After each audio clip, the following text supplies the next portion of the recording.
ഇന്നെനിക്ക് ട്രിവാൻഡ്രത്തു നിന്നൊരു ഡ്രോപ്പ് ഉണ്ട് ഞങ്ങളുടെ വീടിൻ്റെ അടുത്തോട്ട്. അപ്പോൾ അതിന് വേണ്ടി പോകണം. പിന്നെ നാളെ ഒരു പാക്കേജ് ഉണ്ട് കേട്ടോ, 4 ദിവസത്തിന്. അപ്പം വന്നിട്ട് വേണം അതിന് പോകാൻ. അപ്പോൾ ഉറങ്ങാനുള്ള സമയം കിട്ടത്തില്ല. രാത്രി ഫുള്ള് വണ്ടി ഓടിക്കേണ്ടി വരും. വെളുപ്പിന് 5 മണിയൊക്കെ ആകുമ്പോഴായിരിക്കും തിരിച്ച് വരേണ്ടി വരേണ്ടത്. അപ്പോൾ എനിക്ക് ഇവിടുന്ന് 7 മണിക്ക് ഇറങ്ങിയാലേ 10 മണിയൊക്കെ ആകുമ്പോഴത്തേന് എയർപോർട്ടിൽ എത്താനത്തുള്ളൂ. അപ്പോൾ ഞാൻ കുറച്ച് നേരത്തെ പോകാമെന്ന് വെച്ചു. അവിടെ കുറച്ച് നേരം കിടന്ന് ഉറങ്ങിയിട്ട്, അപ്പോൾ കുറച്ച് ഉറക്കം കിട്ടുമല്ലോ കണ്ടാൽ നേരത്തെ പോകാമെന്ന് വെച്ചാണ്.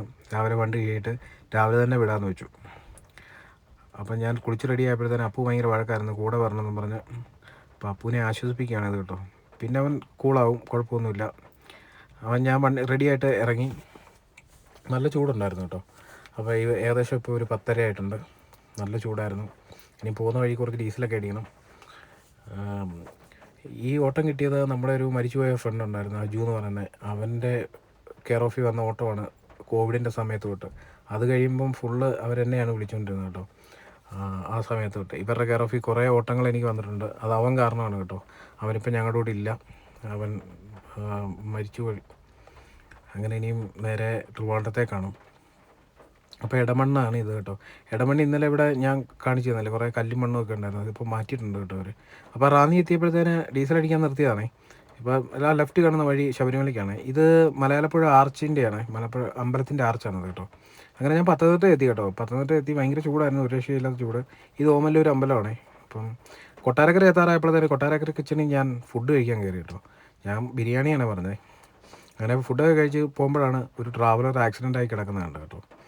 ടാക്സി വണ്ടിയാന്ന് തോന്നുന്നു. അപ്പോൾ വണ്ടികൾ ആക്സിഡൻ്റ് ആകുമ്പോൾ ഒരു സങ്കടമാണ്. ഇത് ജഡായു എർത്ത് സെൻ്ററാണേ. അപ്പോൾ ജഡായു ഞങ്ങൾ പാക്കേജിൻ്റെ സമയത്ത് ഇങ്ങോട്ടൊക്കെ റെഗുലറായിട്ട് ട്രിപ്പ് വരാറുണ്ട്.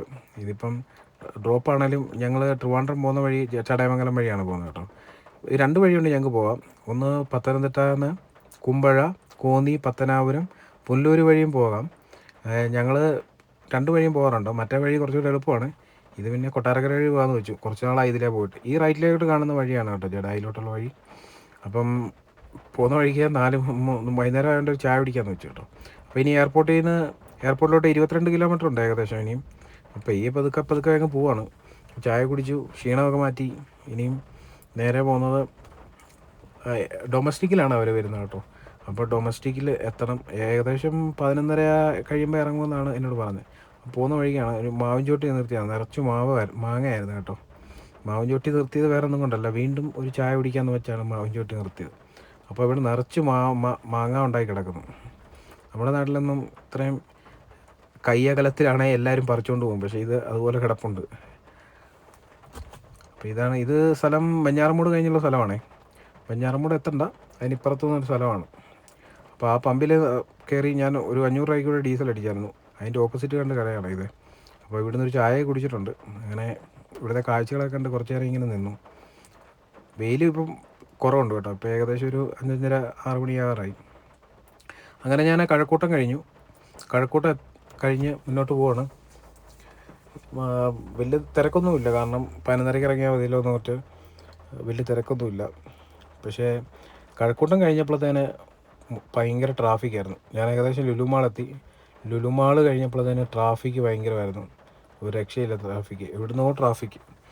അത് ട്രാഫിക് ഉണ്ടാകാനൊരു കാരണമുണ്ട്. അവിടെ എന്തോ ഒരു വണ്ടി ആക്സിഡൻ്റ് ആയി കിടപ്പുണ്ടായിരുന്നു കേട്ടോ. അതുകൊണ്ടാണ് ട്രാഫിക്ക് ഉണ്ടായത്. അങ്ങനെ ലുലുമാൾ കഴിയാറായി. ലുലുമാളിൽ നല്ല തിരക്കായിരുന്നു കേട്ടോ. ഇന്നലെ വ്യാഴാഴ്ചയായിട്ടും ഭയങ്കര തിരക്കായിരുന്നു. അങ്ങനെ ഞാൻ നേരെ വന്നു എയർപോർട്ടിൽ ഇൻ്റർനാഷണലിൻ്റെ അടുത്ത് എത്തി. അവിടെ നേരെ ഒരു ദോശയെ കഴിച്ചു.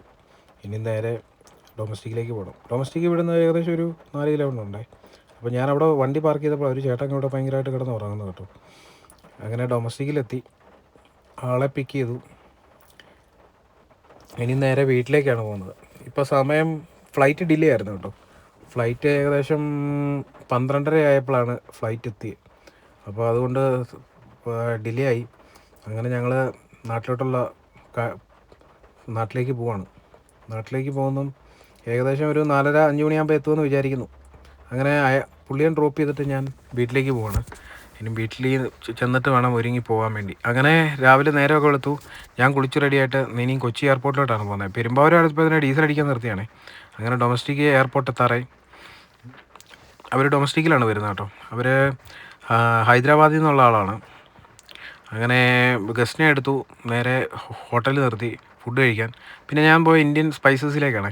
അപ്പോൾ അവിടെ കുറച്ച് നേരം നിന്നു. നിറച്ച് ചക്ക കിടപ്പുണ്ടായിരുന്നു അവിടെ കേട്ടോ. അങ്ങനെ മൂന്നാർ എത്താറായപ്പോഴത്തേനും ആനച്ചാലിൽ എത്താറായപ്പോഴത്തേനും ഭയങ്കര ബ്ലോക്കായിരുന്നു. അങ്ങനെ ഞങ്ങളെ ചെക്ക് ഇൻ ചെയ്തേ. അപ്പം അറ്റുകൂട്ടെന്ന് പറഞ്ഞ ഹോട്ടലിലായിരുന്നു ചെക്ക് ഇൻ ചെയ്തത്. അങ്ങനെ ഭയങ്കര മഴയായിരുന്നു, ഒരു രക്ഷയില്ലാത്ത മഴയായിരുന്നു കേട്ടോ. മഞ്ഞും ഉണ്ടായിരുന്നു ഏകദേശം. അങ്ങനെ ഇനിയൊരു ചായ കുടിക്കണം. ചായ കുടിച്ചിട്ട് വണ്ടിയൊക്കെ പാർക്ക് ചെയ്ത് ഡ്രസ്സൊക്കെ മാറണം.